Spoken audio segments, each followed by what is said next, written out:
আর second world ওয়ারে আরও বেশি মানুষ মারা গেছে। তো এখন বিশ্বকে ঠেলে দেওয়া হচ্ছে একটা থার্ড ওয়ার্ল্ড ওয়ারের দিকে, মানে যে কোনো সময় একটা তৃতীয় বিশ্বযুদ্ধের আশঙ্কা করছেন এখনকার যারা মিলিটারি অ্যাফেয়ার্স নিয়ে পড়াশোনা করেন, ওয়ার্ল্ড অ্যাফেয়ার্স নিয়ে পড়াশোনা করেন, তারা এগুলো বলতে পারবেন ভালো।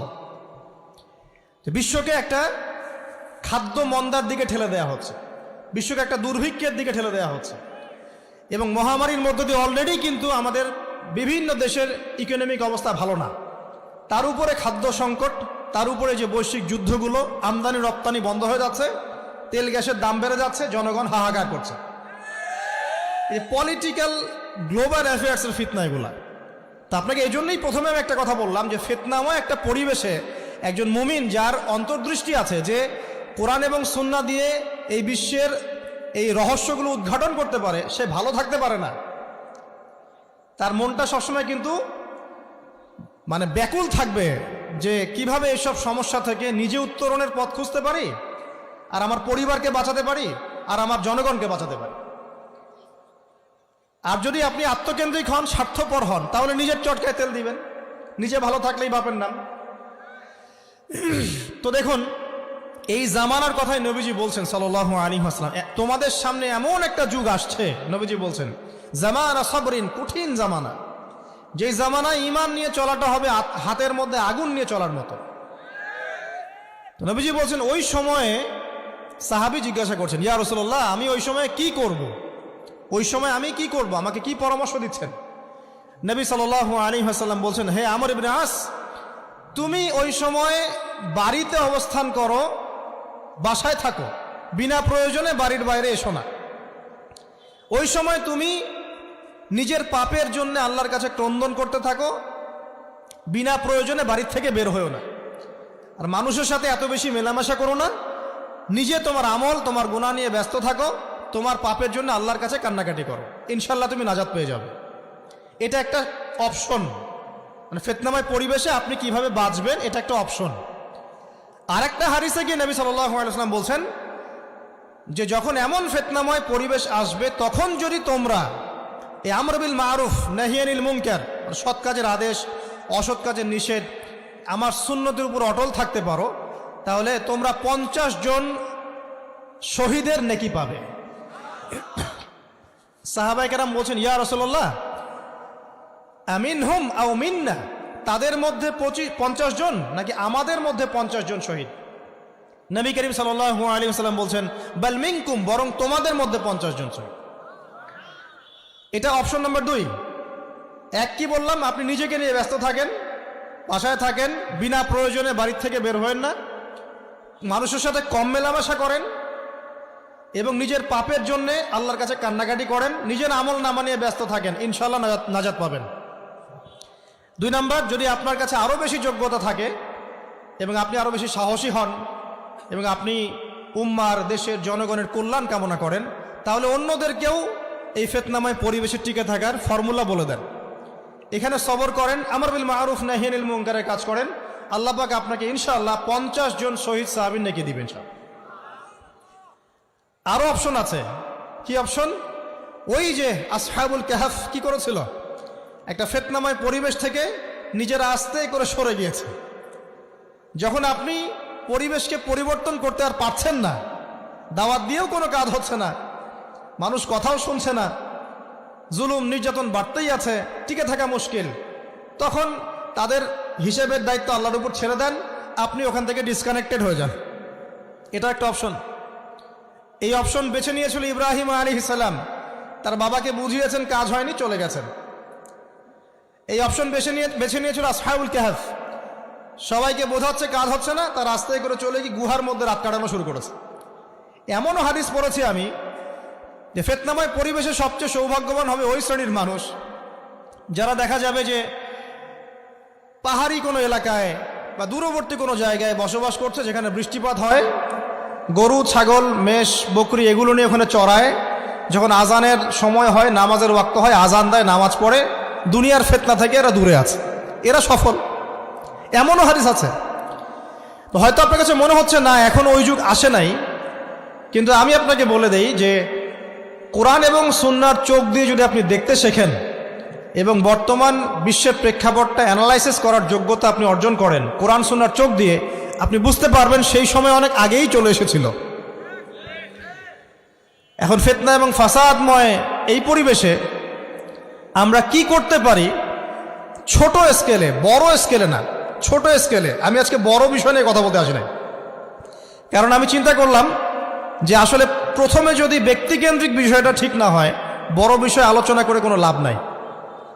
আগে ব্যক্তি যদি ঠিক না হয়, বড় বিষয় আলোচনা করে আসলে কোনো লাভ নাই, আপনারা বুঝবেনও না, মাথার উপর দিয়ে চলে যান। এখন গ্লোবাল অ্যাফেয়ার্স নিয়ে কথা বলে খুব একটা ফায়দা নাই আপনাদের। এখন ইকোনমিক পুরো এই সুদভিত্তিক সিস্টেম আপনি চেঞ্জ করতে পারবেন না, এবং পুরো যে তাগুতি ব্যবস্থা আপনি চেঞ্জ করতে পারবেন না। আপনি কি করতে পারবেন? আপনি নিজেকে পরিবর্তন করতে পারবেন, আপনার পরিবারকে পরিবর্তন করতে পারবেন। এতটুকু আপনার পক্ষে এখন পর্যন্ত সহজ, ঠিক না? ঠিক কথা, এটা আপনি এখন করতে পারবেন। তো এটার ফর্মুলা কি? ফর্মুলা ঘাটতে গিয়ে আল্লাহ পাক আমার মাথার মধ্যে একটা হাদিস নিয়ে এসে দিলেন। কারণ আমি বিশ্বাস করি যে আপনারা বলছেন মৌলানা আল্লামা, আমি আসলে এমন কিছু নই, এই কথাগুলো আসলে আমার সাথে যায় না। আমি নিতান্তই একজন ছোট মানুষ এবং তালেবে ইলম, জ্ঞানের পথের পথযাত্রী। আর আমি তালেবে ইলম হয়ে থাকতে চাই। আমি মুফতি নই, আমি মুহাদ্দিস, মুফাসসির বা এই যে শব্দগুলো আপনারা বলছেন, এমন কিছুই নয়। আসলে কিয়ামতের মাঠে আমি জান্নাতে যেতে পারবো কিনা আমি নিজেই জানি না। যখন কোনো মানুষ নিজেকে অনেক বড় মনে করা শুরু করবে, বুঝে নেবেন সে ইবলিসের আনুগত্য করা শুরু করেছে আর কি। কারণ ইবলিস বলেছিল আবা ওয়াস্তাকবারা, আমি খলাকতানি মিন নার ওয়া খলাকতাহু মিন তিন, আমাকে সৃষ্টি করেছেন আগুন দিয়ে, আদমকে সৃষ্টি করেছেন মাটি দিয়ে, আমি কেন আদমকে সিজদা করতে যাব? তো এটা ইবলিসের চরিত্র, আবা ওয়াস্তাকবার, সে উদ্ধত হয় এবং অহংকার প্রদর্শন করে। তো আমি মনে করি যে আমি কিছু বলি না, আল্লাহ রাব্বুল আলামিন আমাকে বলার তৌফিক দেন মাত্র, আলহামদুলিল্লাহ। তা আমার মাথায় একটা হাদিস আসছে, সকাল থেকে ঘুরছে। সেটা হচ্ছে, দেখুন বারা ইবনে আযিব রাদিয়াল্লাহু আনহু থেকে বর্ণিত হাদিসটা আসছে এবং হাদিসটা বিশুদ্ধ।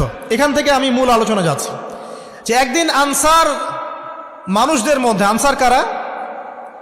আমাদের আনসার বাহিনী আনসার কারা? যারা মুহাজির সাহাবীদেরকে আশ্রয় দিয়েছিল মদিনায়, তাদেরকে কি বলা হয়? আনসার। তাহলে শব্দটা সুন্দর না? তাহলে আমাদের বাহিনীর নামটাও সুন্দর, মাশাআল্লাহ। তো আনসার সাহাবীদের মধ্যে একজন ইন্তেকাল করেছেন, ইন্না লিল্লাহি ওয়া ইন্না ইলাইহি রাজিউন। এখন তাকে দাফন করা হচ্ছে, আর নবী সাল্লাল্লাহু আলাইহি ওয়াসাল্লাম কবরের পাশে চুপ করে বসে পড়লেন। তার বসা দেখা দেখি বাকি সাহাবীরাও তাকে ঘিরে গোল করে বসে পড়লেন। তারা বলছেন আমরা এমনভাবে এখানে বসেছিলাম যেন আমাদের মাথার উপরে পাখি এসে বসতে পারে, চুপচাপ, কোনো নড়াচড়া নাই। দেখেন রাসূলের সাথে বসার সুন্নত, দেখেন কোরআন এবং হাদিসের মাহফিলে বসার কিন্তু সুন্নত আছে। এখানে বসে দুনিয়াবি এত গল্পগুজব করা যাবে না, এই মোবাইল টোবাইল হাবিজাবি নিয়ে এত ব্যস্ত থাকা যাবে না, দিলের কান দিয়ে শুনতে হবে, ঠিক আছে? আদব আছে, না হলে কথা আপনার উপর তাসির করবে না। তারা এমনভাবে বসেছিলেন যেন মাথার উপরে পাখি বসতে পারে, সুবহানাল্লাহ। এবার নবী করিম সাল্লাল্লাহু আলাইহি ওয়াসাল্লাম বলছেন যে যখন মাইয়েতকে কবরে শোয়ানো হয় তখন সে তাকে দাফন করে যাওয়া ব্যক্তিদের হাঁটার খসখস আওয়াজ শুনতে পায়। এরপরে তাকে যখন শুইয়ে দেওয়া হয়, সে যদি মুমিন ব্যক্তি হয় তাহলে তার মাথার দিকে তার সলাত এসে দাঁড়িয়ে যায়। দুনিয়াতে আপনি যে নামাজগুলো পড়েছেন, আমি যে নামাজগুলো পড়ছি, এগুলো মাথার দিকে দাঁড়িয়ে যায়। ডান দিকে চলে আসে তার সওম, সওম মানে কি? রোজা। বাম দিকে চলে আসে যাকাত, যাকাত মানে কি? যাকাতের সাথে তো আমরা পরিচিত নই। আমরা ওই যে রাস্তাঘাটে যে দান খয়রাতগুলো উঠানো হয়, এগুলোর সাথে খুব পরিচিত, তাই না? কত টাকা, কত পয়সা, কি কি গান গড়ে আর টাকা কালেকশন করে না? অনেক সময় দেখা যায় রাস্তায় যাচ্ছি আমরা গাড়ি নিয়ে, পারলে গাড়ির সামনে এসে হুমড়ি খেয়ে পড়বে টাকা নেওয়ার জন্য। এইভাবে টাকা কালেকশন করতে কে শিখিয়েছে ইসলামে? আর আমরা অনেক সময় ছোট ছোট বাচ্চাদেরকে দিয়ে, মাদ্রাসার ছোট ছোট বাচ্চাদেরকে দিয়ে টাকা কালেকশন করাই। এটা ঠিক না। কেন ঠিক না জানেন? ছোটবেলা থেকেই ওর ব্যক্তিত্ব নষ্ট হচ্ছে। এই হাতটা উত্তম না এই হাতটা উত্তম? উপরের হাত উত্তম, নিচের হাত উত্তম? তো ছোটবেলা থেকে সে নিচের হাতে অভ্যস্ত হচ্ছে। দেখেন, এত টাকা পয়সা কালেকশন করে আমাকে আর একটা স্বতন্ত্র মসজিদ করতেই হবে জরুরি? খুবই জরুরি ছিল। মানুষের কাছে হাত চেয়ে, হাত পেতে রাস্তাঘাটে এরকম করে গাড়ি থামিয়ে, তারপরে কি বলবো, সুর করে গান গেয়ে এত টাকা পয়সা কালেকশন করতেই হবে? মসজিদটা আমাকে টাইলস ফিটিং করতেই হবে? এসি মসজিদ করতেই হবে? আমরা এমনও মসজিদ রংপুরে দেখেছি 10 বছরেও টাকা কালেকশন শেষ হয় নাই। 10 বছর ধরে কালেকশন হচ্ছে। আমি ছোটবেলা থেকে দেখছি কালেকশন হচ্ছে। কি বুঝলেন? তো এগুলো আমাদের ব্যক্তিত্ব নষ্ট করে। মুসলিমরা উপরের হাতের মালিক। সারা বিশ্ব আমরা একসময় চালিয়েছি। এই পশ্চিমা সভ্যতা আমাদেরকে কি শিখায়? সারা বিশ্ব আমরা চালিয়েছি। এই আপনার উমাইয়া খেলাফতের সময়ও কর্ডোভায় আব্দুর রহমানের যে শাসন ছিল, কর্ডোভায়, স্পেন, পর্তুগাল, এই পুরো জায়গাগুলো পশ্চিমা বিশ্বের, এগুলো মুসলিমরা শাসন করেছে প্রায় 500-600 বছর। ইতিহাস তো আমরা জানিও না, পড়িও না, ভুলে গেছে। ইতিহাস পড়তে হয়। হিস্ট্রি ঘাটলে দেখবেন রাসূল সাল্লাল্লাহু আলাইহি ওয়াসাল্লামের 23 বছরের নববী যুগ, স্বর্ণযুগ, তারপর আবু বকর সিদ্দিকের খেলাফত, তারপর উমর ইবনুল খাত্তাবের খেলাফত। আবু বকর সিদ্দিকের 2 বছর বা 2.5 বছর, উমর রাদিয়াল্লাহু আনহুর প্রায় 10 বছর, তারপর উসমান রাদিয়াল্লাহু আনহুর 12 বছর, আলী রাদিয়াল্লাহু আনহুর প্রায় 2-2.5 বছর, তারপরে হাসান রাদিয়াল্লাহু আনহু 6 মাস। এরপরে উমাইয়া খেলাফত শুরু হলো মুয়াবিয়া রাদিয়াল্লাহু আনহুর হাতে, প্রায় 20 বছর। উমাইয়ারা শাসন করেছে প্রায় 90 থেকে 100 বছর। তারপর জাব নদীর যুদ্ধে উমাইয়া আব্বাসী ওরা একে অপরের সাথে যুদ্ধ করেছে, করে উমাইয়ারা পরাজিত হয়ে আব্বাসীয়রা ক্ষমতায় গিয়েছে। ক্ষমতায় গিয়ে তারা প্রায় শাসন করেছে প্রায় 550 বছর। এদিকে উমাইয়াদের মধ্যে যারা পরাজিত হয়েছে ওরা চলে গিয়ে কর্ডোভা, আন্দালুসিয়া, ওই দিকে খেলাফত কায়েম করেছে। তারপরে আবার এদিকে ফাতেমি খেলাফত ছিল, উসমানীয় খেলাফত ছিল, তারপরে মিশরে তুলুনি একটা রাজবংশ ছিল, আমাদের সাবকন্টিনেন্টে মোগলরা ছিল, সারা বিশ্বে আমরাই ছিলাম। ইতিহাস তো ভুলে গেছে। তা আমরা সবসময় উপরের হাত ছিলাম, উপরের হাত আমরা দিতাম, মানুষ নিত। আর এখন কি হয়েছে? আমরা এখানে আমরা চাই, মানুষ দেয়। আর ওরা কি আর এমনি দেয়? ওরা চড়া সুদ দিবে না? ওয়ার্ল্ড ব্যাংকে যান লোন নিতে, চড়া সুদ। মানে এই সুদ শোধ করতে গিয়ে বিভিন্ন দেশ শ্রীলঙ্কা হয়ে যাচ্ছে। সুদ তো শোধ করতে হবে, এমনি তো আপনাকে আর এগুলো দিবে না। তো এই সুদটা শোধ করতে গিয়ে আমাদের জিনিসপত্রের দাম বেড়ে যাবে, তারপরে দেখবেন জনগণের উপর কর বেড়ে যাবে, অনেক প্রবলেম। আর এই প্রবলেমগুলো ফেস করতে হবে কি কারণে? রিবা বা সুদের কারণে। তো এই যে বলছি, দেখেন ছোটবেলা থেকেই যে আমরা নিচের হাতে অভ্যস্ত হচ্ছি, এটা ত্যাগ করতে হবে। ব্যক্তিত্বের পরিচয় দেন। এত টাকা পয়সা চেয়ে প্রতিষ্ঠান করার দরকার নাই। আমার জমি আছে 1 বিঘা, আমি প্রতিষ্ঠান করবো ইনশাআল্লাহ। আপনার 2 বিঘা আপনি করেন, যার সামর্থ্য আছে সে করবে, সামর্থ্য নেই করার দরকার নেই। আর একটা মসজিদ যদি কবুল হয়, একটা মসজিদ একটা জেলার জন্য যথেষ্ট। একটা মসজিদ নববী থেকে নবী সাল্লাল্লাহু আলাইহি ওয়াসাল্লাম সারা দুনিয়া শাসন করেছে। আর আমাদের তো কোটি কোটি মসজিদ বাংলাদেশে। এই যুগের কথাও নবীজি বলেছেন, যে যুগে মসজিদগুলো চাকচিক্যময় হবে, মসজিদগুলো কি হবে? চাকচিক্যময় হবে, হেদায়েত উঠে যাবে, এবং মসজিদের মধ্যে শোরগোল, হট্টগোল বেড়ে যাবে। দেখেন না মসজিদে হট্টগোল বেড়ে গেছে না? এটা সেই যুগ। তো যেটা বলছিলাম প্রিয় ভাইরা, যে নিচের হাতে অভ্যস্ত না, উপরের হাতে অভ্যস্ত হতে হবে। এই কারণে এই যে একটা হাদিসের কথা শুরু করলাম, যে আনসার সাহাবী কারা ছিল? যারা মুহাজির সাহাবীদেরকে আশ্রয় দিয়েছে। এখন এই সাহাবীদের মধ্যে একজন ইন্তেকাল করেছে। তার লাশ যখন রাখা হচ্ছে, তখন নবীজি বলছেন, মাথার দিকে মাইয়েতের আসে কি? সলাত। সলাত মানে কি? নামাজ। 5 ওয়াক্ত নামাজ আজকে থেকে ছাড়বেন? ওয়াদা করেন আজকে থেকে 5 ওয়াক্ত নামাজ ছাড়বো না ইনশাআল্লাহ।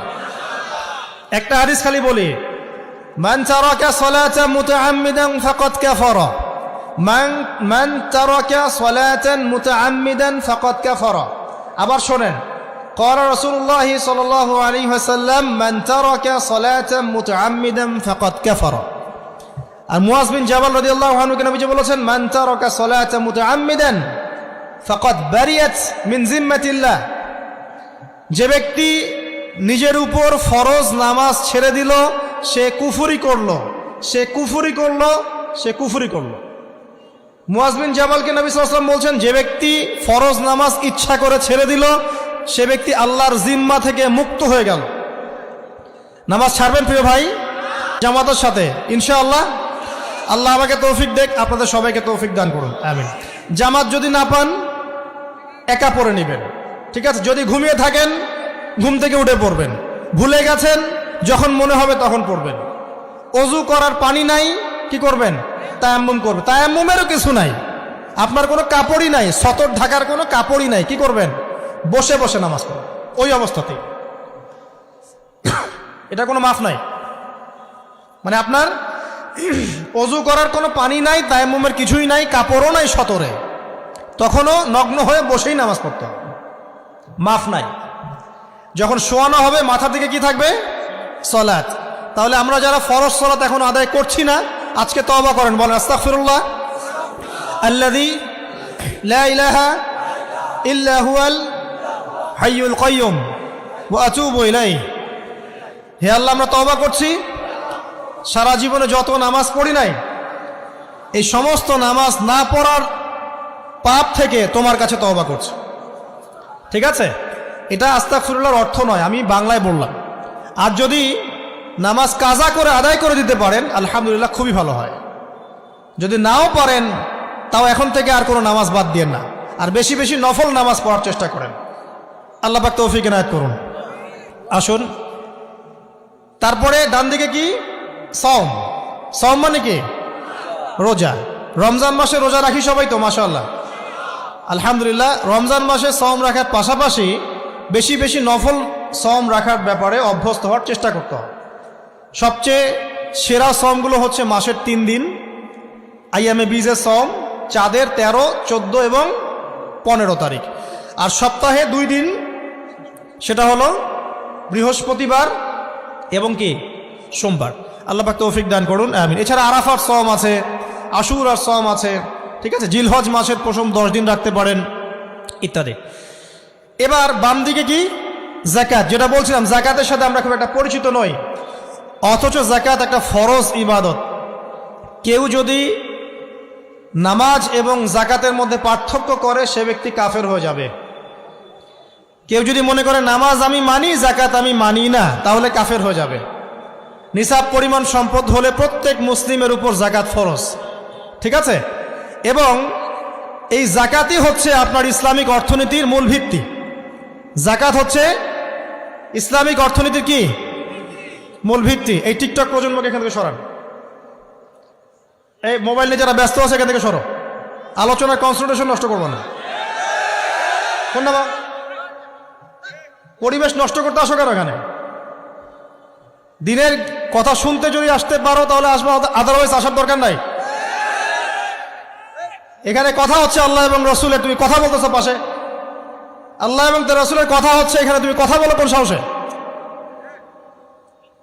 সূরা হুজুরাতে আল্লাহ রসুল সাল্লাল্লাহু আলাইহি ওয়াসাল্লাম, সূরা হুজুরাতে আল্লাহ পাক বলেছেন যে রাসূলের কথার উপরে কেউ যদি জোরে কথা বলে তার আমলনামা নষ্ট হয়ে যাবে। রাসূল কথা বলছেন, তার উপরে যদি জোরে কেউ কথা বলে আমলনামা নষ্ট হয়ে যাবে। আর এই মাহফিলগুলোতে আল্লাহ এবং তার রাসূলের কথা হয় না? এখানে কি যা ইচ্ছাতেই কথা বলা যাবে? যদি কোনো প্রয়োজন থাকে মাহফিল শেষ হবে তারপর কথা বলবে। এই আদবগুলো না শিখতে পারলে মাহফিলের বরকত থাকে না। আর মোবাইলটা যে আমাদের কি করে দিল ভাই, মানে পুরো কমন সেন্স, হিউম্যান বিহেভিয়ার সব নষ্ট করে ফেলছে। বসে আছেন চুপচাপ, মানে এমন হয় ফোনটা বের করছে, এমন অস্ত্র বের করছে, ফোন বের করে খাটাস করে মুখের সামনে ফোনটা। অনুমতিরও প্রয়োজন নাই যে ভাই একটা ছবি কি নিব, পারমিশনেরও দরকার নেই। মানে ম্যানার্স কমন সেন্স নষ্ট করে ফেলছে। আগে মুসলিমদের সাথে 2টা জিনিস থাকতো। যখন মুসলিমরা সারা বিশ্বকে নেতৃত্ব দিয়েছে তখন ডান দিকে একটা বড় তরোয়াল থাকতো আর বাম দিকে একটা ছোট খঞ্জর থাকতো, জানেন? এই মোগল আমলেও দেখবেন, নবাব সিরাজউদ্দৌলাদের আমলেও দেখবেন, ডান পাশে একটা বড় সৌর থাকতো আর বাম পাশে থাকতো একটা ছোট খঞ্জর। ওই দুইটা জায়গায় এখন স্থান নিয়েছে, ডান পকেটে একটা বড় স্মার্টফোন আর বাম পকেটে ছোট একটা আবার কথা বলা ফোন। মানসিকভাবে আমরা সুস্থ নই এখন। আল্লাহ পাক আমাদেরকে বোঝার তৌফিক দেখ। কথাগুলো আঘাত করার জন্য বলছি না, আমি কথাগুলো বলছি এই কারণে যে আমাদের এই যুব সমাজকে নিয়ে আমাদের অনেক আশা। যুবকরা ইসলাম শিখবে, এলেম শিখবে, আমল করবে, ইনশাআল্লাহ আগামী দিনে এই জাতিকে নেতৃত্ব দিবে। তো এই সময় থেকে যদি ওদেরকে ট্রেন্ড আপ করা না যায়, তাদের ম্যানার্স, বিহেভিয়ার, হিউম্যান বিহেভিয়ারগুলো ডেভেলপ করা না যায়, তাহলে আগামী দিনে কি এরা জাতিকে নেতৃত্ব দিতে পারবে? তো যে কথা বলছিলাম প্রিয় ভাইরা, দেখুন যাকাত ইসলামিক অর্থনীতির মূল ভিত্তি। কিভাবে জানেন? ব্যবসা এবং যাকাত এটা কি করে? এটা একটা মার্কেটের মধ্যে সম্পদ ঘুরতে থাকে। আমি বুঝাচ্ছি আপনাকে। মনে করেন আপনি ব্যবসা করছেন এবং যাকাত দিচ্ছেন। যাকাত কারা দিবে? যারা যাকাতের নিসাব পরিমাণ সম্পত্তি রাখে, মানে কিছুটা ধনী তারা। তো তারা ব্যবসা করছে, মাশাআল্লাহ। ব্যবসা যখন করে, ব্যবসায় কি থাকে? লাভ থাকে, লস থাকে, লাভ থাকে, লস থাকে। লাভও হতে পারে আপনার, লসও হতে পারে। আর সুদে কি? শুধু লাভ, লস আছে? লস নাই। পার্থক্য বোঝেন। এখন ব্যবসা যখন আপনি করবেন, এই টাকা বা মূল যে ক্যাপিটাল যেটা বলে অর্থনীতির ভাষায়, এটা মার্কেটের মধ্যে সার্কুলেট করতে থাকবে। আজকে আপনি ধনী, লাভ করেছেন, কালকে লস করবেন, এই ধন আরেকজনের হাতে চলে যাবে। সে আবার ব্যবসা করছে, সে লাভ করলে সম্পদ তার হাতে থাকলো, লস করলে আরেকজনের হাতে। মানে এই মানিটা, ক্যাপিটাল যেটা, এটা মার্কেটের মধ্যে ঘুরতে থাকে, ঘুরতে থাকে। আজকে কেউ ধনী, কালকে কেউ ধনী, আজকে কেউ ফকির, কালকে কেউ ধনী, এভাবে। এখানে আল্লাহ পাক যাকে ইচ্ছা হয় ধন দেন, যাকে ইচ্ছা হয় দরিদ্র করেন। এটা আল্লাহ পাক নিয়ন্ত্রণ করেন। আবার এর মধ্যে যারা ধনী হবে তারা আবার যাকাত দিবে। কাকে যাকাত দিবে? যে গরিব তাকে। এই কারণে অর্থনৈতিক সাম্য থাকবে এবং টাকা, ক্যাপিটাল মার্কেটে সার্কুলেট করতে থাকবে। এটা হচ্ছে ইসলামিক ইকোনমিক্স। বোঝাতে পারছি না মনে হয়? আর রিবায় কি হবে? রিবায় কোনো লসের চান্স নাই। মানে এখানে ধনী আরো ধনী হতে থাকবে, গরিব আরো গরিব হতে থাকবে, প্লাস যাকাতও দিবে না। তখন সমাজের একটা অংশ অনেক ধনী হবে, আর একটা অংশ একদম মাটিতে পড়ে যাবে, কোনো ব্যালেন্স হবে না। এই কারণে বিশ্বের একটা অংশ, ওই বিশ্বের একটা বড় অংশ যারা সুদখোর, যেখান থেকে সুদ এসেছে, ওইটা আস্তে আস্তে ধনী হয়ে গেছে এবং বিশ্বের বহু কান্ট্রি আস্তে আস্তে দারিদ্র্য সীমার নিচে চলে আসছে। এটা শুধু ব্যক্তির ক্ষেত্রেই নয়, এটা সমাজের ক্ষেত্রেই নয়, পুরো বিশ্বেটা হচ্ছে। তো এই হলো রিবা এবং ব্যবসা ভিত্তিক, যাকাত ভিত্তিক ইকোনমিক সিস্টেমের পার্থক্য, বেসিক ডিফারেন্স। রিবার মধ্যে আল্লাহ পাক তার হাত উঠিয়ে নেন, আল্লাহ পাক সেখানে আর ইন্টারফেয়ার করেন না। ঠিক আছে, সুদ খাচ্ছ, তুমি তোমার মতো চলো এখন। আর ব্যবসা ভিত্তিক ইকোনমিক্স চললে আল্লাহ পাক সেখানে কাউকে ধন দিবেন, কারো কাছ থেকে নেবেন। আপনার ধন নিয়ে আমাকে দিবেন, আমার ধন নিয়ে আপনাকে দিবেন। আর আমি যদি ধনী হই, আমি আবার যাকাত দিব, সেই যাকাতের টাকা আবার আপনার হাতে যাবে, কেউ না খেয়ে মরবে। তো সামনে এই যে বলা হচ্ছে 2023 সাল, শুধু 23 সাল না, আমার অবজারভেশন 2026-27 পর্যন্ত একটা অর্থনৈতিক মন্দা চলতে পারে। বলবে কিছু কিছু লোক যে ভবিষ্যৎবাণী করতেছে। আবার এটা ভবিষ্যৎবাণী নয়।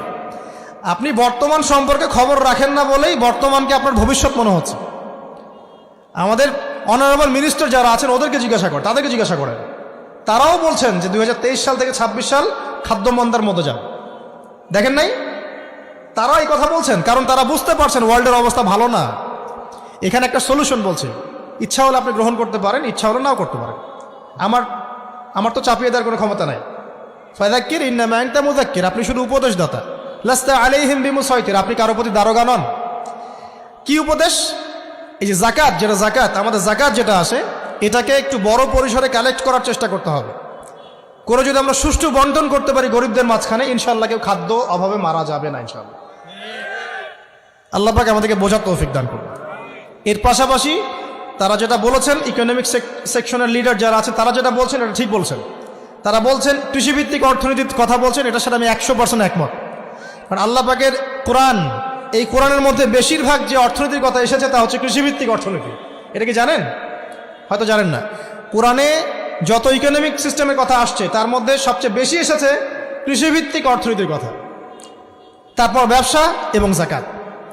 অতএব তারা ঠিকই বলেছেন, দেশের যারা ইকোনমিক সেকশনে গবেষণা করছেন তারা ঠিক কথাই বলেছেন যে কৃষিভিত্তিক অর্থনীতি হচ্ছে আমাদের অর্থনৈতিক মন্দা দূর করার অন্যতম উপায়। ঠিক বলেছেন, আমি একমত। তো যাকাত যেটা কথা বলছিলাম, বাম দিকে জাকাত আসবে, তো জাকাত আমরা দিব তো ইনশাল্লাহ ভাই? যাদের শোনেন, বাংলাদেশে এমন অনেক শিল্পপতি আছে যাদের একজনের জাকাতের টাকা দিয়ে একটা গ্রাম চলতে পারে।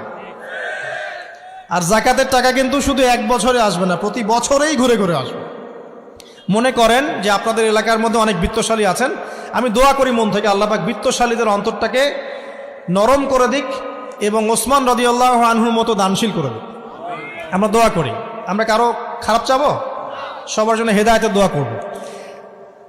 টাকা থাকতে তো সমস্যা নাই, কিন্তু টাকা থেকে যদি উসমান রাদিয়াল্লাহু আনহু হতে না পারলাম তাহলে সমস্যা। টাকা থাকতে কোনো সমস্যা নাই, ধন আপনাকে আল্লাহ দিতেই পারে।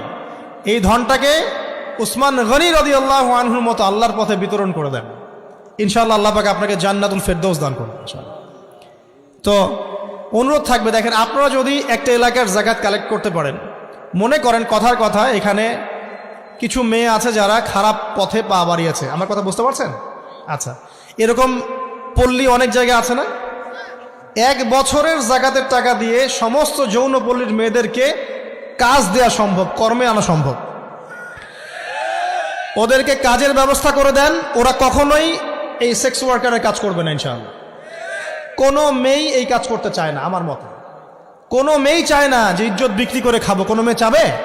কখনো চাবে না। ওকে আপনি ভালো কাজের ব্যবস্থা করে দেন এই জাকাতের টাকা দিয়ে, দেখবেন ইনশাআল্লাহ সে ওই খারাপ পথ ছেড়ে দিয়েছে। অনেক দেখবেন দরিদ্র মানুষ আছে যে পড়াশোনা করার কোনো সুযোগ নাই, টাকা পয়সা নাই, পড়াশোনা করতে চায় কিন্তু টাকা পয়সা নাই, দিনের জ্ঞান অর্জন করতে চায়, দেশকে কিছু দিতে চায়, টাকা নাই। তাকে আমরা হেল্প করতে পারি না? পারি। অনেক মানুষ আছে মাদক দ্রব্য বিক্রি করছে, তাকে বুঝান, দিনের হেদায়েত দেন যে ভাই আমি তোমাকে আরো ভালো চাকরি দিব, ভালো ব্যবসা দিব, তুমি ছাড়বা কিনা? বলবো আমি ছেড়ে দেবো ইনশাআল্লাহ। বুঝালে ছেড়ে দেবে ইনশাআল্লাহ। এই যে মেগা প্রজেক্ট যেটা কথা বলি আমরা, আত্ম উন্নয়নমূলক বলেন, যুব উন্নয়নমূলক বলেন, বা কান্ট্রি ডেভেলপমেন্টের কথা বলেন, এখানে জাকাত একটা বড় শক্তি হতে পারে। তবে এটাকে সুষ্ঠুভাবে কালেক্ট করতে হবে এবং জাকাতের যে 8টা খাত আছে এই খাতগুলোতে সুষ্ঠুভাবে বন্টন করতে হবে। অমুসলিমদেরকেও জাকাত দেওয়া যায়, জানেন? অমুসলিম যদি কেউ থাকে, দরিদ্র, তাকেও জাকাত দিয়ে সহযোগিতা করা যায়। আমরা সহযোগিতা করি না বলেই তো ওই যে পশ্চিম থেকে লোকজন এসে সহযোগিতা করে খ্রিস্টান বানাচ্ছে এখন সবাইকে। আরো বাড়বে দিন দিন, দেখেন। আমরা তো সহযোগিতা করছি না। আপনার পাশে আপনার প্রতিবেশী না খেয়ে মারা যাচ্ছে, আপনি যাচ্ছেন না। এখন তো অন্য কেউ এসে যদি সাপোর্ট করে, ও তো তার দলেই ভিড়বে তখন, স্বাভাবিক। এটাই হচ্ছে এখন। আল্লাহ বোঝার তৌফিক দান করুক আমাদের। বাম দিকে মাইয়াতের থাকবে কি ভাই? জাকাত। তারপরে পায়ের দিকে চলে আসবে তার আত্মীয়তার সম্পর্ক রক্ষার ইবাদত, তার এই যে অন্যান্য দান সৎকা, তার নফল আমল, তার তাসবিহ তাহলিল, তার কোরআন তেলাওয়াত ইত্যাদি পায়ের দিকে চলে আসবে। এখানে একটা হাদিস এসেছে, সূরাতুল মুলক যে ব্যক্তি রাতের বেলা তেলাওয়াত করবে, কোন সূরা ভাই? তাবারাকাল্লাযী বিয়াদিহিল মুলক ওয়া হুয়া আলা কুল্লি শাইইন কাদির। এই সূরা যে ব্যক্তি রাতের বেলা করে তেলাওয়াত করবে, ইনশাআল্লাহ সূরা মুলক কবরে তার সাথে থাকবে এবং কবর আযাব থেকে সূরা মুলক তাকে বাঁচাবে ইনশাআল্লাহ। আমি বুঝাচ্ছি যে কি অবস্থাটা হবে। এবার দুজন ফেরেশতা মাথার দিক থেকে আসবেন, আসতে চাইবেন, সালাত বলবে এখান দিয়ে আসা যাবে না, এদিক দিয়ে আসা যাবে না। ডান দিক দিয়ে আসতে চাইবেন, এদিক দিয়ে আসা যাবে না। বাম দিক দিয়ে আসতে চাইবেন, জাকাত বলবে এদিক দিয়ে আসা যাবে না। পায়ের দিক দিয়ে আসতে চাইবেন, আমলগুলো বলবে এদিক দিয়ে আসা যাবে না। তখন যাই হোক তারা আসবেন। এটা তাদের, এটা কথা কি? এটা কথাটা হচ্ছে যে সলাতের গুরুত্ব, মানে সে সলাত আদায় করেছে, সে আমার হক আদায় করেছে, আমি তার পক্ষে আছি, এটা পক্ষে বোঝাচ্ছে। রোজা বলবে আমি ওর পক্ষে আছি, তাকে আপনি কোনো শাস্তি দিবেন না, আমি তার পক্ষে আছি। আপনারা দুজন তাকে শাস্তি দিবেন না, আমি জাকাত তার পক্ষে আছি, এটা পক্ষে থাকার কথা। তারপরেও তারা আসবেন, চোখগুলো হবে নীল এবং কালো বর্ণ, নীলাপ চোখের, কালো। মুনকার নাকি? উঠে বসিয়ে দেওয়া হবে। এবার 3টা প্রশ্ন। প্রথমে প্রশ্ন হচ্ছে কি? মান রব্বুক, তোমার রবকে? তখন মুমিন বান্দা বুক ফুলিয়ে বলবে রব্বি আল্লাহ, আমার রবকে আল্লাহ। পৃথিবীতে যে ব্যক্তি আল্লাহর সাথে শিরিক করে নাই, আল্লাহ তাওহীদের উপর থেকেছে এবং তার উপরে মৃত্যুবরণ করেছে, ইনশাআল্লাহ সে ব্যক্তি এর উত্তর নির্দ্বিধায় দিতে পারবে ইনশাআল্লাহ। আর দুনিয়াতে যে বা যারাই আল্লাহর সাথে শিরিক করবে, আল্লাহর সাথে শিরকের পাবে লিপ্ত হবে, ওই অবস্থায় মারা যাবে, তাওহীদের উপর থাকবে না, কোশ্চিন কালেও মান রব্বুক উত্তর দিতে পারবে না। তারপরে প্রশ্ন হয়ে যাবে মা দিনুক, তোমার দিন কি ছিল? মুমিন বান্দা উত্তর দিবে কি? দিন ইয়াল ইসলাম, আমার দিন ছিল ইসলাম। এখানে শুনে রাখেন, পৃথিবীতে যারা ইসলামকে পরিপূর্ণরূপে পালন করবে তারাই এই উত্তর দিতে পারবে ইনশাআল্লাহ। যারা ইসলামকে ঠাট্টা বিদ্রুপের হাসি তামাশার পাত্র বানিয়েছে, মন চাইলে কিছু করি মন চাইলে কিছু করি না, সহজগুলো একটু আমল করি বাকি কিছুর আমল ধারি না, হ্যাঁ নামাজ পড়ি সুদ ছাড়তে পারি না, ঠিক আছে বছর বছর ওমরা করি এদিকে ঘুষ দুর্নীতি ছাড়তে পারি না, ইসলামকে ঠাট্টা তামাশার পাত্র বানিয়েছে, এরা কোশ্চিন কালে উত্তর দিতে পারবে না মা দিনুক। দিনে পরিপূর্ণরূপে ইসলামে প্রবেশ করতে বলেছেন আল্লাহ রাব্বুল আলামিন। যারা পরিপূর্ণরূপে ইসলামে প্রবেশ করবে এবং ইসলামের প্রতিটা মৌলিক বিধান মেনে চলবে ইনশাআল্লাহ তারা এর উত্তর দিতে পারবে। এরপরে আসবে তৃতীয় প্রশ্ন, নবী সাল্লাল্লাহু আলাইহি ওয়াসাল্লামকে দেখানো হবে। যখন দেখানো হবে তখন সূর্য যখন ডুবে যায়, যে দৃশ্যটা আমরা দেখতে পারি না, ওই দৃশ্যটা ভেসে উঠবে এবং মুমিন বান্দা অস্থির হয়ে যাবে, বলবে আমাকে ছেড়ে দাও, আমি নামাজ পড়বো। সুবহানাল্লাহ। কারণ তার কাছে মনে হবে যে আসরের ওয়াক্ত হয়ে গেছে, আসরের ওয়াক্ত হয়ে গেছে, আসরের ওয়াক্ত চলে যাচ্ছে, আমাকে নামাজ পড়তে হবে। চিন্তা করেছেন? ওই যে একটা হাদিস আছে না, যে 7 শ্রেণীর মানুষকে আল্লাহ রাব্বুল আলামিন আরশের ছায়া দিবেন, তার মধ্যে এক শ্রেণীর মানুষকে যার অন্তর মসজিদের সাথে ঝুলে থাকে, তার মন মসজিদের সাথে ঝুলেছিল, এই সূর্য ডুবে গেল বলে আমাকে ছেড়ে দাও, আমি নামাজ পড়তে যাব। তখন ফেরেশতারা বলবেন তোমাকে নামাজ পড়তে দেয়া হবে, তবে তার আগে তুমি এর উত্তর দাও। কি উত্তর?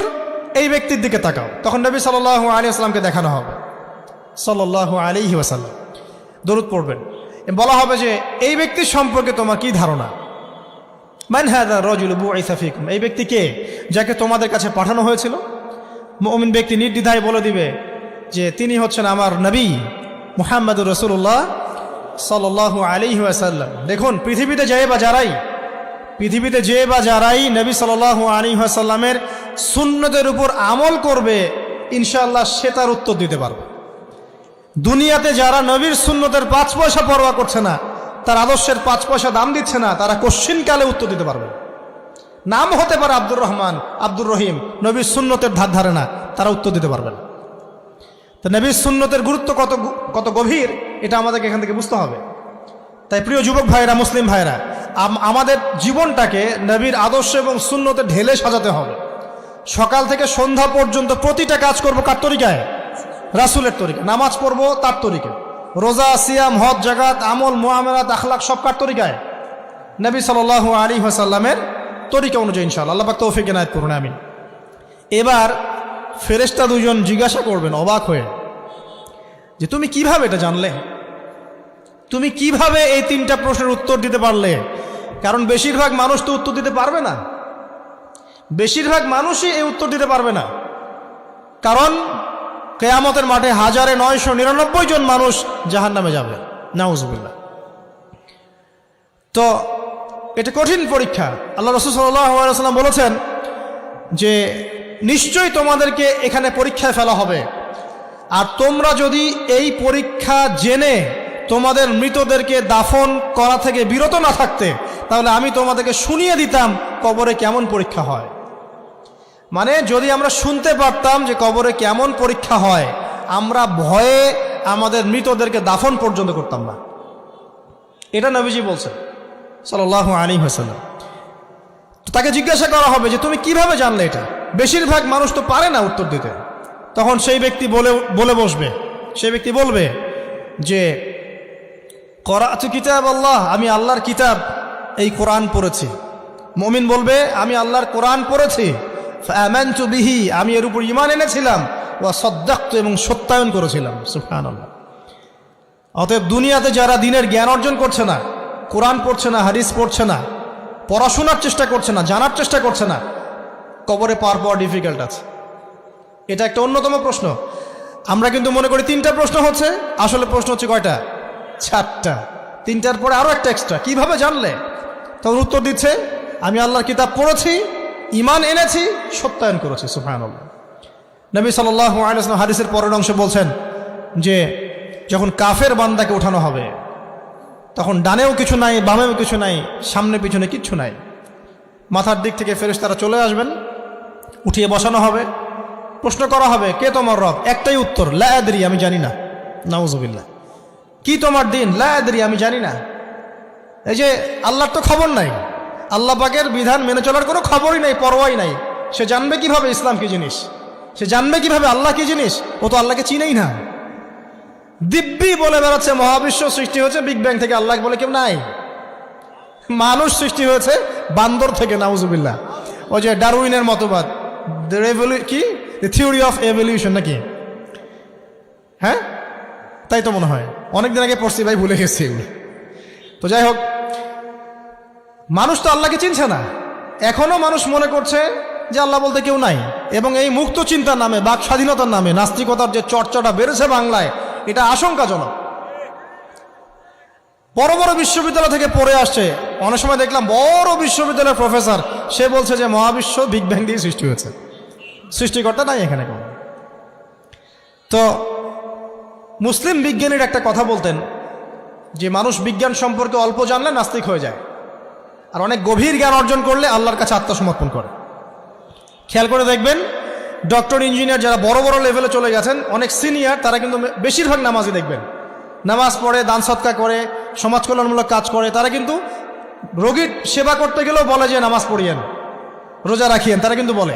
অনেক ডক্টর আমি দেখেছি এমন, যারা যত বেশি গবেষণা করে তারা তত বেশি আস্তিক হয়ে যায়, আর টুটাফাটা গবেষণা করলে নাস্তিক হয়ে যাবে। কত প্রশ্ন, ইসলামের এটা কেন, ওইটা কেন, ইসলামে বহুবিবাহ কেন, হ্যাঁ, ইসলামে কি পর্দার বিধান কেন, তারপর ইসলামে এত রেস্ট্রিকশনস, এত বাইন্ডিংস কেন, হ্যাঁ, স্বাধীনতা নাই কেন, কত প্রশ্ন। ইসলামের এগেনস্টে কত তীর এখন ছোড়া হচ্ছে। তো এই ব্যক্তি কেমন করে উত্তর দিবে যে মাহাদিনুক, তোমার দিন কি? আল্লাহর দিকে কত প্রশ্ন ছোড়া হচ্ছে, কত শিরকের পাপ আমরা করছি, অনেক সময় মুসলিম হয়েও শিরকের পাপ করছি। কিভাবে উত্তর দিবে মান রব্বুক? 3 নম্বর প্রশ্ন যখন করা হবে, এই ব্যক্তিকে দেখো দেখি, সে বলবে যে আমি জানি না এই ব্যক্তিকে, তবে শুনেছিলাম, মানুষের মুখে শুনেছিলাম, মানুষ যা বলতো আমি তাই বলতাম। মানে সে রাসূল সাল্লাল্লাহু আলাইহি ওয়াসাল্লামের নাম শুনেছিল হয়তোবা, কিন্তু তার সুন্নত বা আদর্শ কখনো মেনে চলে নাই, পারলো না। এবার জান্নাতি ব্যক্তি হলে কি হতো?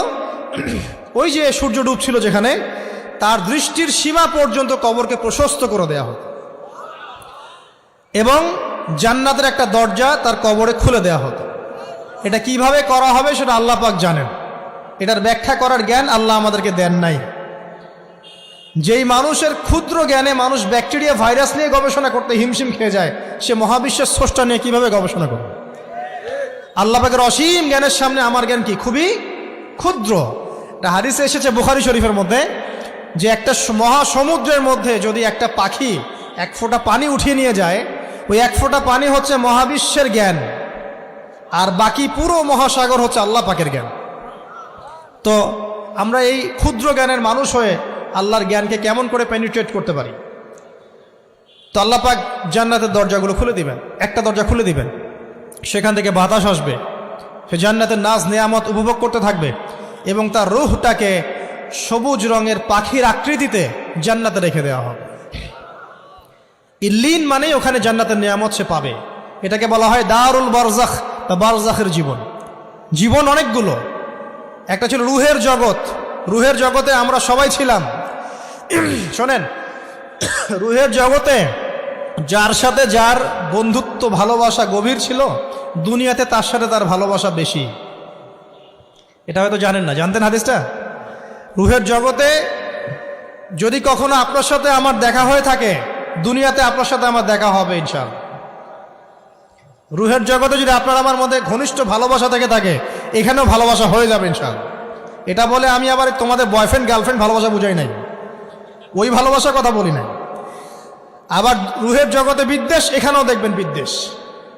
ওটা একটা জগৎ ছিল যেখানে আল্লাহ পাক সমস্ত আদম সন্তানকে সৃষ্টি করে তাদের রুহটাকে রেখেছিলেন এবং ওয়াদা নিয়েছেন।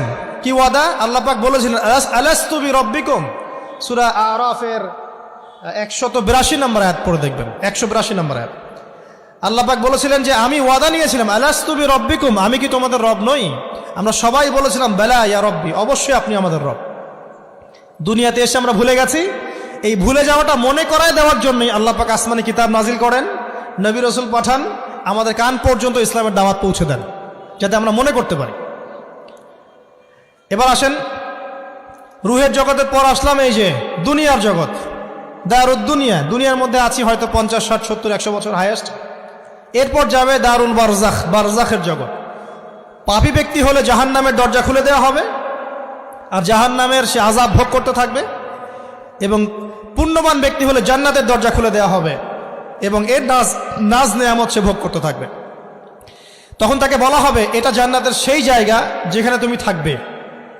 এটা দেখার সাথে সাথে, শোনার সাথে সাথে তার যে খুশি, উৎফুল্লতা আরো অনেক বেড়ে যাবে। এবং সে কি করবে জানেন? সে পৃথিবীতে ফিরে আসতে চাইবে। সে বলবে আমাকে আমার পরিবারবর্গকে জানাতে দেন, আমাকে আমার পরিবারবর্গকে জানাতে দেন যে আমি ভালো আছি। তখন ফেরেশতারা তাকে বলবেন যে এটা সম্ভব না, তোমার এবং তাদের মাঝে দারুল বারজাখ আছে, তুমি এটা ভেদ করে যেতে পারবে না।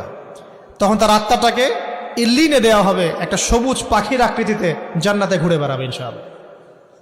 আর যদি জাহান্নামী হয় তাহলে যে বললাম দরজা খুলে যাবে, জাহান্নামের মর্মান্তিক আযাব তার দিকে আসতে থাকবে। কবর সংকুচিত হয়ে আসবে এমনভাবে যাতে তার বাম পাজর ডান পাজরের ভিতরে এইভাবে ঢুকে যাবে, নাউযুবিল্লাহ।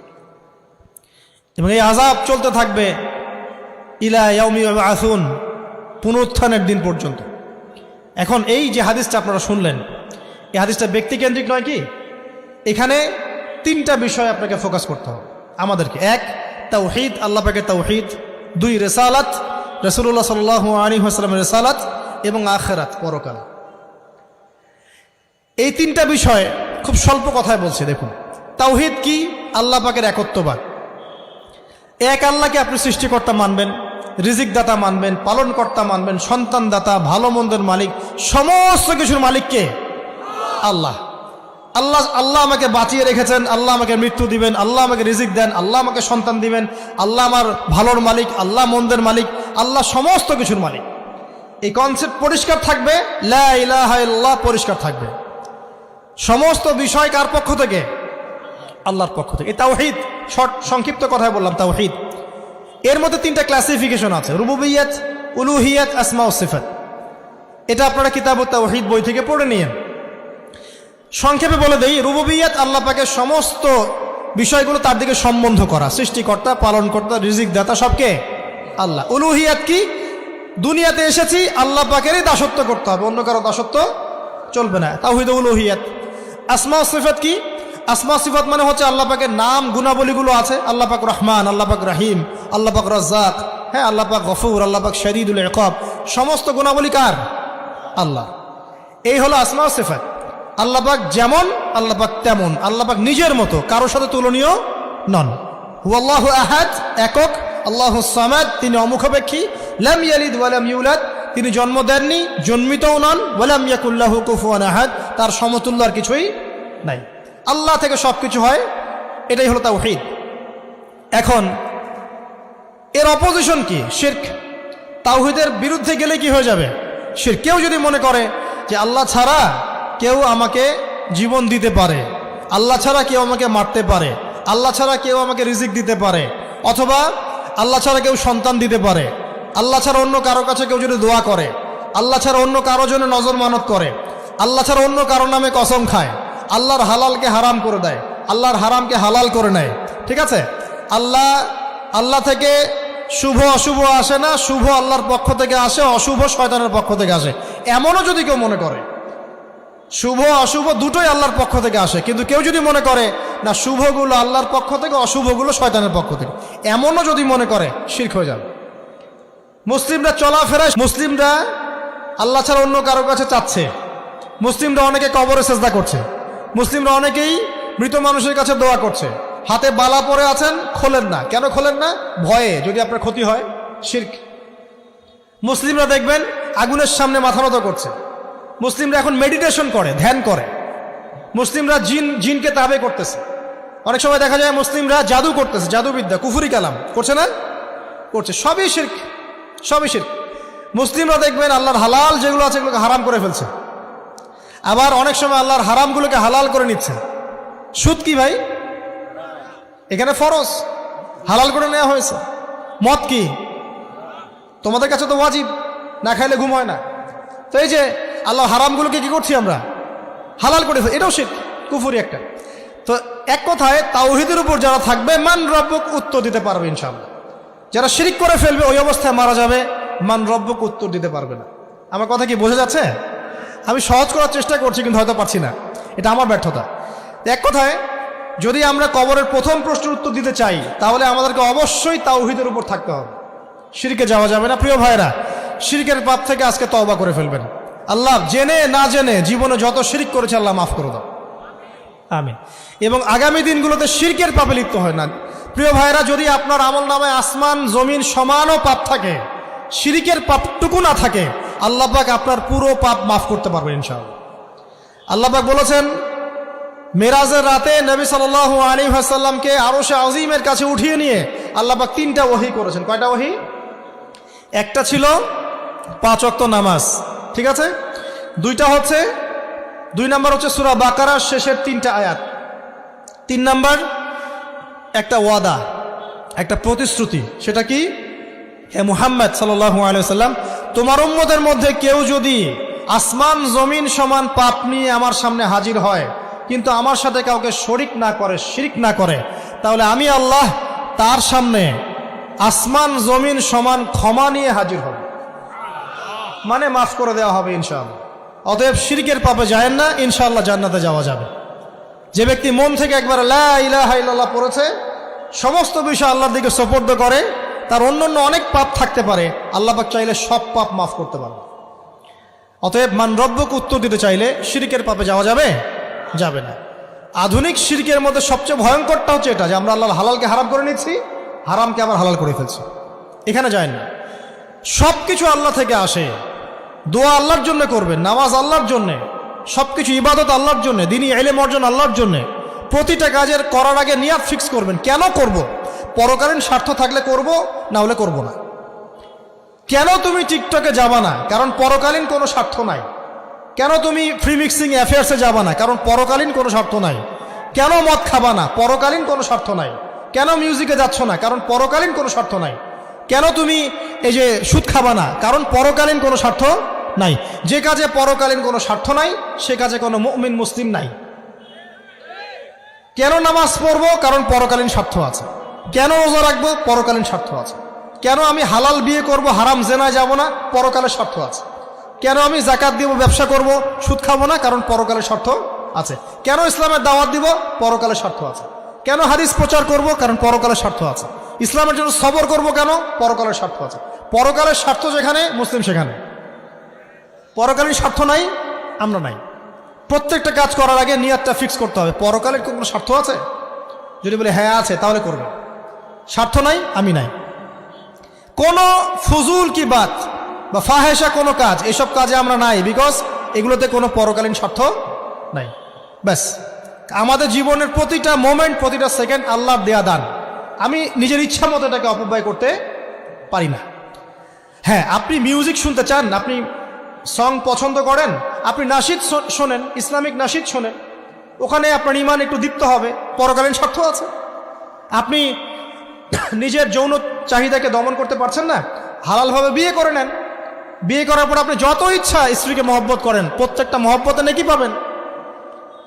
এমনকি স্ত্রীর দিকে নেক নজরে তাকাবেন, তাতেও নাকি। তার মুখে খাবার তুলে দেবেন, তাতেও নাকি। তার হাত ধরে হাঁটবেন, তাতেও নাকি। তাকে নিয়ে রাত্রে চাঁদ দেখবেন, তাতেও নাকি। আপনি আপনার নিয়তটাকে চেঞ্জ করেন, কাজের ডাইরেকশন চেঞ্জ করেন। পরকালের স্বার্থ থাকলে করবো, না হলে করবো না। আপনি পছন্দ করেন ঘুরে বেড়াতে, আল্লাহর দিনের দায়ী হয়ে ঘুরে বেড়ান না, সমস্যা কি? আল্লাহর জমিন ঘুরে দেখেন, এইসব অবান্তর কাজে লিপ্ত না থেকে আল্লাহ পাকের নিদর্শনগুলো ঘুরে দেখেন, আপনার ইমান বাড়বে ইনশাআল্লাহ। আপনার সংস্কৃতি ভালো লাগে, ইসলামিক সংস্কৃতি মেনে চলেন। আপনি কবিতা লিখতে ভালোবাসেন, ইসলামিক কোনো কবিতা লেখেন। আপনি উপন্যাস পড়তে ভালোবাসেন, ইসলামিক কোনো উপন্যাস পড়েন। আমি বলছি না এগুলোর বাইরে কোনো পড়াশোনা করা যাবে না, এমনটা আমি কিন্তু বলছি না। আমি বলছি আপনি আপনার পুরো কাজটাকে আগে ফিক্স করবেন, পরকালের কোনো স্বার্থ আছে কি নাই। যদি হ্যাঁ দেখা যায় হ্যাঁ পরকালের স্বার্থ ঠিক আছে, অবশ্যই করেন, কোনো সমস্যা নেই। আল্লাহ পাক বোঝার তৌফিক দান করুন। তো দেখুন প্রিয় ভাইরা, শিরকের পাপে যাওয়া যাবে না। এই শিরকের পাপ না থাকলে আমল নামায় ইনশাআল্লাহ আমরা জান্নাতে যাব এবং কবরের উত্তর দিতে পারবো ইনশাআল্লাহ। মান রব্বুক, উত্তর পাস ইনশাআল্লাহ। তারপরে কি? মা দীনুক। এক কথায় ইসলামের অনেক বিধিবিধান আছে, নামাজ, কালিমা, সওম, যাকাত, হজ সব আছে। আমর বিল মারুফ, নাহি আনিল মুনকার, পিতামাতার খেদমত, প্রতিবেশীর অধিকার, স্ত্রীর অধিকার, তারপরে সন্তানদের অধিকার, যাকাত সব কিছুই আছে। এখন যদি ইসলামের কিছু অংশকে মেনে নেন, কিছু অংশকে না মানেন, এটা কিন্তু কুফরি। ইসলামের কিছু অংশকে মানছেন, কিছু অংশকে মানছেন না, এটা কিন্তু কুফরি। ইসলামের পরিপূর্ণ বিধানটাকে যদি মেনে চলেন ইনশাআল্লাহু আযজা ওয়া জাল আপনি মা দীনুক উত্তর দিতে পারবেন। আপনি আমল করতে পারেন না পারেন, মনে করেন আপনি আমল করতে পারছেন না, কিন্তু আপনি আকীদা পোষণ করছেন যে হ্যাঁ ইসলামে যা আছে আমি সব কিছু মেনে চলি, কিন্তু হয়তো আমল করতে গিয়ে আমি পারছি না। আমি হয়তো নামাজ 5 ওয়াক্ত পড়তে হয়, আমি জানি, আমি মানি, কিন্তু আমার মাঝে মাঝে মিস হচ্ছে, মাঝে মাঝে আমি জামাত মিস করে ফেলছি। আপনি মানেন যে সওম রাখতে হয়, মাঝে মাঝে আপনার সওম মিস হয়ে যাচ্ছে, কিন্তু আপনি বিশ্বাস করেন যে হ্যাঁ আপনি সওম রাখতে হয়, আপনার আকীদা ঠিক আছে। আপনি যাকাত দেন নাই এতদিন, কিন্তু আকীদা রাখেন হ্যাঁ দিতে হয়, আমি সুযোগ পেলে দিয়ে দিব। এই যে কনসেপ্টটা ক্লিয়ার রাখা যায় না, ইসলামের বিধানগুলো প্রতিটা আমি মানি মন থেকে, হয়তো আমল করতে গিয়ে আমি পেরে উঠতেছি না বা হয়ে উঠছে না। ইনশাল্লাহ একদিন না একদিন আল্লাহ পাক আপনাকে তৌফিক দিবে ইনশাআল্লাহ, আল্লাহ পাক তৌফিক দান করুক। কিন্তু কনসেপ্ট যদি ক্লিয়ার না থাকে যে আমি কিছু অংশ মানি, কিছু অংশ মানি না, এটা ইসলাম হলো না। উদখুলু ফিস-সিলমি কাফা, পরিপূর্ণরূপে ইসলামে প্রবেশ করেন। দিনী বোন অনেকে আছে পর্দা হয়তো করতে পারছে না, কিন্তু মনে করে, বিশ্বাস করে যে পর্দা করতে হয়, এটা ফরজ। ইনশাল্লাহ আল্লাহ চাইলে ওকে একদিন তৌফিক দিবে ইনশাল্লাহ। হয়তো এখন মুখ খোলা আছে, হয়তো বা আগে গেঞ্জি টি শার্ট পরে ঘুরতো, এখন সেলোয়ার কামিজ পরছে, ঢিলে ঢালা জামা পরছে, এখনো বোরখা পরছে না। ওকে তুচ্ছ তাচ্ছিল্য করার দরকার নাই আপাতত, ওকে আরো বুঝান, আরো নরম হন, আরো বুঝিয়ে সুঝিয়ে ইসলামের দিকে আনার চেষ্টা করে। এত দূরে এসেছে, ওই পর্যন্ত যাবে ইনশাআল্লাহ, কারণ ও বিশ্বাস করে হ্যাঁ পর্দা করতে হয়, আমি মানি পর্দা করতে হয়, কিন্তু আমি এখন করতে পারছি না, ইনশাআল্লাহ করবো, আল্লাহ পাক চাইলে তৌফিক দিবেন ইনশাআল্লাহ। তো এই যে বিষয়টা, যে ইসলামকে মনে আগে ধারণ করা, যে না আমি মানি ইসলামের প্রত্যেকটা বিধান ঠিক আছে। চুরি করলে চোরের হাত কাটতে হয়, ইসলাম বলেছে। ডাকাতি করলে শাস্তি আছে। জেনা যদি কেউ করে 100 বেত্রাঘাত, মদ খাইলে 40টা বেত্রাঘাত, ব্যভিচার যদি করে কেউ, এই পরকীয়া করে বিবাহিত ব্যক্তি, রজম। এগুলো কেসাস, একজন হত্যা করলে তাকেও কেসাস করতে হয়। এই বিধানগুলো আছে। এখন আপনি বলতে পারেন আমি এই ওয়ার্ল্ডের প্রেক্ষাপটে এটাকে বাস্তবায়ন করতে পারছি না, কিন্তু আমি বিশ্বাস করি ইসলামে এই বিধানগুলো আছে, এটা আল্লাহর বিধান। ইনশাল্লাহ আপনি মাফ পেয়ে যাবেন, ইনশাল্লাহ আল্লাহ চাইলে আপনি মাফও পেয়ে যাবেন। কিন্তু যদি মনে করেন না এই যুগের এগুলো চলেই না, আমি আল্লাহ পাকের এসব বিধান কিচ্ছু মানি না, আমি যে বিধান বুঝি এটাই চূড়ান্ত, তাহলে খবর আছে, তাহলে মা দীনুক উত্তর দিতে পারবেন না। তো বুঝেন, বিষয়টা বোঝেন, আকীদাটা ক্লিয়ার করেন যে না আমি পারতেছি না, এটা একটা বিষয়, কিন্তু আমি বিশ্বাস করি ইসলামের এগুলো অংশ, হয়তো আমি এখন পারছি না, ইনশাল্লাহ ভবিষ্যতে পারব। আল্লাহ চাইলে আপনাকে তৌফিক দিবে ইনশাআল্লাহ। আমরা দোয়া করি আল্লাহ পাক আমাদেরকে পরিপূর্ণরূপে ইসলামে প্রবেশ করার তৌফিক দান করুন। আর সর্বশেষ কি, এটা যদি করতে পারে মা দীনুক উত্তর দিতে পারবে। মান নবিয়ুকে উত্তর কখন দিতে পারবে? যখন একজন ব্যক্তি সারা জীবন নবী সাল্লাল্লাহু আলাইহি ওয়াসাল্লামের সুন্নতের উপর আমল করতে পারে। এই যে ঘুম থেকে উঠলেন, ব্যাস ব্রাশটা নিয়ে দৌড়ে চলে গেলেন বাথরুমে, কি জন্য? ঘুম থেকে উঠলেন, আগে চোখটা একটু ঘষতে হবে, মুখে হাত দিতে হবে, তারপরে আপনি দোয়া পড়বেন। কি দোয়া পড়বেন? আলহামদুলিল্লাহিল্লাযী আহইয়ানা বা'দা মা আমাতানা ওয়া ইলাইহিন নুশুর। তারপরে আপনি যাবেন বাথরুমে। দোয়াটা না পড়ে কেন গেলেন? ঘুমাচ্ছেন, ঘুমানোর আগে আপনি অবশ্যই বলবেন। ঘুমানোর আগে একদম একটা গান শুনে, একটা গার্লফ্রেন্ডের সাথে 10টা মিনিট কথা বলে হ্যাঁ জান রাখি, ব্যাস, তারপরে ঘুমিয়ে গেলেন। ঘুমটা আপনার জন্য ইবাদত হলো না? হারামে লিপ্ত হতেন না? আল্লাহুম্মা বিইসমিকা আমুতু ওয়া আহইয়া পড়তেন, সূরা মুলক পড়তেন, সূরা কাফিরুন পড়তেন, সূরা ফালাক নাস ইখলাস পড়তেন, ঘুমিয়ে যেতেন। পুরো ঘুমটাই ইবাদত, পুরো ঘুমটাই নাকি? ঘুমিয়ে আছেন নাকি পাচ্ছেন? আপনি ইচ্ছাকৃতভাবে আপনার আমলটা নষ্ট করলেন। ইস্তেঞ্জা করতে গেছেন, ইস্তেঞ্জা করতে গিয়ে গান শুরু করে দিল বাথরুমে। বাথরুম সিঙ্গার আছে না কিছু? বাথরুমে গান গাওয়ার জায়গা নাকি? তো ওখানে গান শুরু করবেন। বাথরুমে গান গাবেন কেন? আপনি ঢোকার সময় বলবেন কি, বিসমিল্লাহ আল্লাহুম্মা ইন্নী আউযু বিকা মিনাল খুবসি ওয়াল খাবাইস। এরপর ইস্তেঞ্জা করবেন, তারপরে আপনি গুফরানাকা বলে বের হয়ে আসবেন। পুরো ইস্তেঞ্জার সময়টুকু নাকি? নামাজ পড়তে দাঁড়িয়েছেন, এখানে রিয়া কোনো লৌকিকতা থাকবে না, লোকজন আমাকে দেখছে আমি ভালো করে নামাজ পড়ি, এমন থাকবে না। নামাজে দাঁড়িয়েছেন আল্লাহর জন্য খালেস। এখন আল্লাহ আপনার মাঝখানে আর কেউ নাই, আল্লাহ আপনার মাঝখানে আর কেউ নাই। এমনকি যা ইচ্ছা তাই নামাজ পড়বেন। একদল বের হয়েছে, এখন দেখি 2 ওয়াক্ত নামাজ পড়ে। তাদের বক্তব্য হচ্ছে যে 5 ওয়াক্ত নামাজ নাকি কোরআনে নাই, আর ওরা খালি কোরআন মানে হাদিস নাকি মানে না। কত যে ফেরকা এখন বের হয়েছে আল্লাহ ভালো জানে। তো 5 ওয়াক্ত নামাজ কোরআনে নাই বলে, সুবহানাল্লাহ। তো 2 ওয়াক্ত নামাজ পড়ে। তো এখন নামাজ কি মন গরম ভাবে পড়লেই হবে? ফজরের নামাজে দাঁড়িয়েছেন, ফজর নামাজ কয় রাকাত? 2 রাকাত। এখন আমি যদি বলি নামাজ তো ভালো কাজ, 2-এর জায়গায় 4 পড়লে কি সমস্যা ফজরে? যদি এমনটা বলি হবে? কেন হবে না? কারণ নবী সাল্লাল্লাহু আলাইহি ওয়াসাল্লাম 2 পড়েছেন, আমাকে 2 পড়তে হবে, সিম্পল। 4 পড়লে আপনার নামাজ বাতিল। ফজরের নামাজ 4 রাকাত পড়লে নামাজ কি বাতিল হবে না? মাগরিবের নামাজে দাঁড়িয়েছেন 3 রাকাত নামাজ, তখন আপনি মনে চিন্তা করছেন না 3-এর জায়গায় আমি 4 পড়বো, 5 পড়বো। নামাজ তো ভালো জিনিস, বেশি করলে কি সমস্যা? সবকিছু বেশি করতে হয় না। রাসূলুল্লাহ সাল্লাল্লাহু আলাইহি ওয়াসাল্লাম যা দিয়েছেন তাই করতে হয়, এর নাম সুন্নত। বাইরে গেলে হবে কি? বেদাত। প্রত্যেকটা কাজ খেয়াল করতে হবে। তো প্রত্যেকটা আমল এভাবে। নামাজ, এই যে রোজা রাখবেন, রমজান মাসে রোজা রাখলে এটা ফরজ। আর আপনি চিন্তা করুন রোজা তো ভালো জিনিস, আমি রমজানও রাখবো, শাবান পুরো 2 মাসে রাখবো, হবে? দেখেন নফল বিষয়টা আলাদা, আমি ফরজের কথা বলছি। কেউ যদি মনে করে ফরজ রোজা আমি 2 মাসই রাখবো, রমজানও রাখবো, শাবানও রাখবো, রোজা ভালো জিনিস করলে কি সমস্যা হবে? হবে না। এভাবেই হজ করতে হয় ওইখানে আরাফার মাঠে। আপনি মনে করেন কুড়িগ্রামে হজের একটা জায়গা বানাইলাম আমরা, মনে করেন কথার কথা, এমনও কিন্তু জায়গা আছে মানুষ অন্য জায়গায় হজ করে। কিন্তু আপনি ভাবছেন এমনি এমনি বলছি, এমন অনেক ফেরকা আছে মুসলিমদের মধ্যে, মুসলিম নামধারী, এগুলো মুসলিম না, হজেরও জায়গা বানাইছে আলাদা, ওখানে হজ করে, ওখানে তাওয়াফ করে। এখন হজ যেখানে করতে হবে ওখানে না করে যদি এখানে করি হবে? হবে না। যাকাত দেওয়ার একটা লিমিট আছে, এইটুক দিতে হবে। আপনি এখন কম দিলেন হবে, আবার দিলেন না আমি একদম বেশি দিয়ে ফাটায় ফেলাবো একেবারে, সেখানে হবে? তো এই জিনিসগুলো খেয়াল রাখতে হবে যে আমাদের এক কথায় নবী সাল্লাল্লাহু আলাইহি ওয়াসাল্লামের সুন্নাহটা মেনে চলা। আমলের ক্ষেত্রেও একইভাবে, আপনার অর্থনৈতিক জীবনেও নামাজ রোজা হজ জাকাত আপনার পারফেক্ট। এবার আপনি এসেছেন অর্থনীতির ক্ষেত্রে, এসে মাশাআল্লাহ দাড়ি টুপি জুব্বা নিয়ে মাপে কম দিচ্ছেন, চলবে? দাড়ি টুপি জুব্বা আছে, মানুষকে ঠকাচ্ছেন, মজুত করছেন, সিন্ডিকেট করছেন, অনেক সময় সরকারকে বিব্রত করে ফেলছেন, মাল মজুত করছেন, দাম বেড়ে যাচ্ছে, বিব্রত হচ্ছে সরকার, হবে? দাড়ি টুপি পাগড়ি জুব্বা পরে, ভিতরটা আগে। ইমান ভিতরে না থাকলে দাড়ি টুপি দিয়ে লাভ আছে? তাকওয়া ভিতরে না থাকলে আমার দাড়ি টুপি দিয়ে লাভ আছে?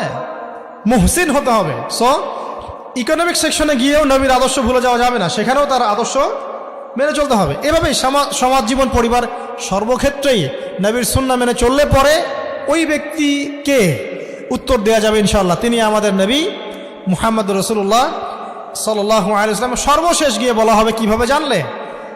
তখন উত্তর কি দিবে মুমিন? আমি আল্লাহর কিতাব পড়েছি, ঈমান এনেছি, এরপরে আমি সত্যায়ন করেছি। তার মানে পড়াশোনা করতে হবে না ভাই, আল্লাহর কিতাব পড়তে হবে না? কারা কারা আল্লাহর কিতাব পড়তে জানেন হাত তোলেন। আলহামদুলিল্লাহ। আগামী রমাজান আসার আগেই পুরো কোরআন 1 খতম করবেন, পারা যাবে ইনশাআল্লাহ? এবং প্রত্যেক দিন আমাকে ওয়াদা করেন, প্রত্যেক দিন 1 পারা করে কোরআন তেলাওয়াত করব, পারবেন ইনশাআল্লাহ? না বলেন পারবো ইনশাআল্লাহ? পারবো ইনশাআল্লাহ। আল্লাহ পাক তৌফিক দান করুন, আমিন। কোরআন পড়তে হবে, শুধু কি জাস্ট তোতা পাখির মতো পড়েই যাবেন সারা জীবন? অর্থটা একটু বোঝার চেষ্টা করবেন না ভাই? করা উচিত না? করা উচিত। যদি আপনার সামর্থ্য থাকে আপনার অবশ্যই করা উচিত। সামর্থ্য নাই, বয়স হয়ে গেছে, পারেন না, সেটা আলাদা বিষয়। সামর্থ্য আছে আপনার অবশ্যই উচিত। আলহামদুলিল্লাহি রাব্বিল আলামিন মানে কি? আর রহমানির রহিম মানে কি? মালিকি ইয়াউমিদ্দিন বলছি, এটা মানে কি? ইয়াকা না'বুদু বলছি, ওয়া ইয়াকা নাস্তাঈন, এর অর্থ কি? ইহদিনাস সিরাতাল মুস্তাকিম মানে কি? সিরাতাল্লাযীনা আন'আমতা আলাইহিম গায়রিল মাগদুবি আলাইহিম ওয়ালাদ-দালিন, কি অর্থ, কি বললাম? নামাজে এটার অর্থ জানলে মনোযোগ কি ডানে বামে যাবে? যাবে না ইনশাআল্লাহ। এই যে আল্লাহ পাক বলছেন, ইয়া আইয়ুহাল্লাযীনা আমানুত্তাকুল্লাহ, হে মুমিনগণ আল্লাহকে ভয় করো, হাক্কা তুকাতিহি ওয়া লা তামুতুন্না ইল্লা ওয়া আনতুম মুসলিমুন, তোমরা এমনভাবে আল্লাহকে ভয় করো, ভয় করার মতো ভয় করো, এবং পরিপূর্ণ মুসলিম না হয়ে মৃত্যুবরণ করো না। এর অর্থটা জানলে ভালো লাগলো না? বুঝতে পারলাম না কোরআনটা? আল্লাহ বলছেন ওয়াদারু মা বাকিয়া মিনার রিবা, সুদের অবশিষ্ট অংশ ছেড়ে দাও। ওয়া ইল্লাম তাফআলু ফাআযানু বিহারবিন মিনাল্লাহি ওয়া রাসূলিহি, যদি না করো আল্লাহ এবং রাসূলের সাথে যুদ্ধের ঘোষণা শুনে রাখো। অর্থ জানলে হেদায়েত পাওয়া যায় না, অতএব অর্থটা জানার চেষ্টা করেন। আল্লাহ পাক তৌফিক ইনায়েত করুন। অর্থ বোঝার ক্ষেত্রে যদি কোনো প্রতিবন্ধকতা পান সামনে, আলেম ওলামার কাছে যাবেন, জিজ্ঞাসা করে অর্থ জেনে নেবেন। নিজে নিজে আবার মন করা ব্যাখ্যা করতে যায় না। কোরআন বুঝতে গেলে হাদিস লাগবে, হাদিসগুলো পড়তে হবে। হাদিসের কিছু বই কিনবেন, রিয়াদুস সালেহিন, ফয়জুল কালাম, এই যে আপনারা পড়েন, মুনতাখাব হাদিস পড়েন, ঠিক আছে, বুলুগুল মারাম মিন আদিল্লাতিল আহকাম, মিশকাতুল মাসাহাবি, এই বইগুলো বাসায় রাখবেন। এরপরে আস্তে আস্তে কিনবেন আবু দাউদ, তিরমিজি, নাসাই, এগুলো কিনবেন। পরে গিয়ে বুখারী মুসলিমের অনুবাদ কিনবেন, আগে কিনবেন। এগুলো কঠিন হাদিস, এগুলো আগে পড়লে আপনি মাথাটা আপনার কিন্তু ঘুরতে থাকবে। তো আগে কি ক্লাস 8-এ পড়বেন না আগে এইচএসসি দিবেন? আগে ক্লাস 7-8 পার করে যান, তারপরে ওদিকে যান। আল্লাহ বোঝার তৌফিক দান করুন। প্রিয় ভাইরা, ইলম অর্জন করতে হবে। ইলম অর্জন করলে পরে আপনি তালেবে ইলম, তালেবে ইলমের পায়ের নিচে আল্লাহর ফেরেশতারা পাখা বিছিয়ে দিবে ইনশাআল্লাহ তাআলা। ইলম অর্জন করে আপনি যখন আলেম হবেন বা দ্বীনের জ্ঞান অর্জন করবেন, তখন আপনি দাওয়াতের কাজও করতে পারবেন। আপনার দাওয়াতে যত মানুষ ইসলামের দিকে আসবে সমস্ত নেকি আপনি পাবেন ইনশাআল্লাহ। এবং যখন আপনি আরো বড় আলেম হয়ে যাবেন, আল্লাহ তৌফিক দান করুন, তখন আসমানের যত মাখলুক এবং জমিনের যত মাখলুক, এমনকি গর্তের মধ্যে যে পিপিলিকা আছে সেগুলাও, এমনকি সাগরের নিচের মাছ আপনার জন্য ইস্তেগফার করবে, দোয়া করবে ইনশাআল্লাহ। আল্লাহ পাক আমাদের সবাইকে শিরক মুক্ত আমল করার তৌফিক দান করুন, আমিন। আল্লাহ তাওহীদের উপর থাকার তৌফিক দান করুন, আমিন। আল্লাহ পাক আমাদের সবাইকে দ্বীন ইসলাম পরিপূর্ণরূপে পালন করার তৌফিক দান করুন, নবী সাল্লাল্লাহু আলাইহি ওয়াসাল্লামের আদর্শ মেনে চলার তৌফিক দান করুন, এবং দ্বীনের জ্ঞান অর্জন করার তৌফিক দান করুন। দুনিয়াতে আমরা যতদিন বেঁচে থাকবো ইসলামের উপর যেন বেঁচে থাকতে পারি, এবং আমাদের মৌতের পর দারুল বারজাখ বা কবরের জিন্দেগি, আল্লাহ পাক আমাদেরকে এই ভয়াবহ ফিতনা থেকে, আযাব থেকে হেফাজত করুন, আমিন। সবাই একটা দোয়া পড়েন আমার সাথে, আল্লাহুম্মা ইন্না নাউযু বিকা মিন আযাবিল কবরি ওয়া আযাবি জাহান্নামা ওয়া মিন ফিতনাতিল মাহইয়া ওয়াল মামাত ওয়া মিন শাররি